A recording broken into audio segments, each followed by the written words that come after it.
Hér ætla ég að sýna hvernig má nota táknmyndatólið í Canvas-ritlinum til að setja inn myndir hlið við hlið ásamt nafni undir mynd. Þegar margir kennarar kenna námskeið eru myndir af þeim gjarnan hafðar á námskeiðsvefnum með þessu móti. Með þessari leið er auðvelt að stýra því að myndirnar verði jafn stórar og þær munu enduraða sér út frá skjástærð notandans. Hér hef ég sett upp síðu í námskeiði og ég fer í breyta og ég nota þennan möguleika búa til tákngerðar tákn. Hnappurinn gæti verið falinn undir þrípunktinum en þá er bara að smella á hann. Hér eru ýmsir möguleikar sem er hægt að leika sér með.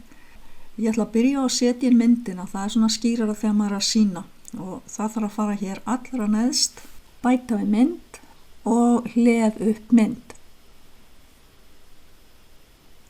Og leggja fram.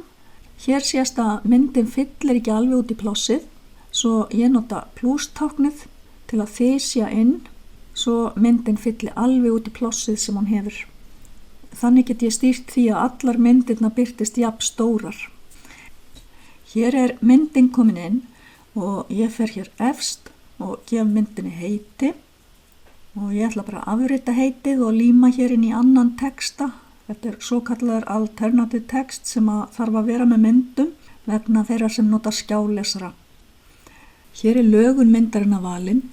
Það er boðið upp á ferning en reyndar ekki portrett. Mig langar hins vegar að hafa myndina hringlaga núna. Það þarf að velja stærð myndarinnar og það er hægt að prófa sig áfram með hana og það er líka hægt að breyta stærðinni eftir að myndin er komin inn í ritilinn. Lit formsins þarf ekki að velja þar sem myndin á að fylla út í formið og ég ætla að sleppa útlínu. En hér kemur textin sem á að fara undir myndina. Svo ég lími aftur inn nafnið sem ég afritaði áðan.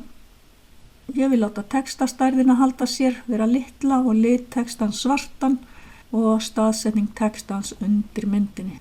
Þá er að smella á virkja neðst og myndin dettur inn í ritilinn. Þetta ferli er endurtekið fyrir hverja mynd svo ég sýni þetta bara hratt.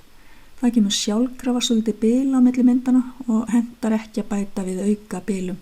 Þegar myndirnar enduraða sér til dæmis í snjallsíma þá vill maður ekki hafa auka bil fyrir framan mynd.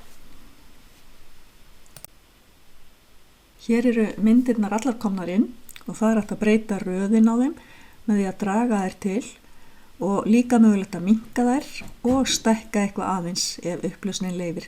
Það koma fram upplýsingar stærðina leið og maður byrjar að draga.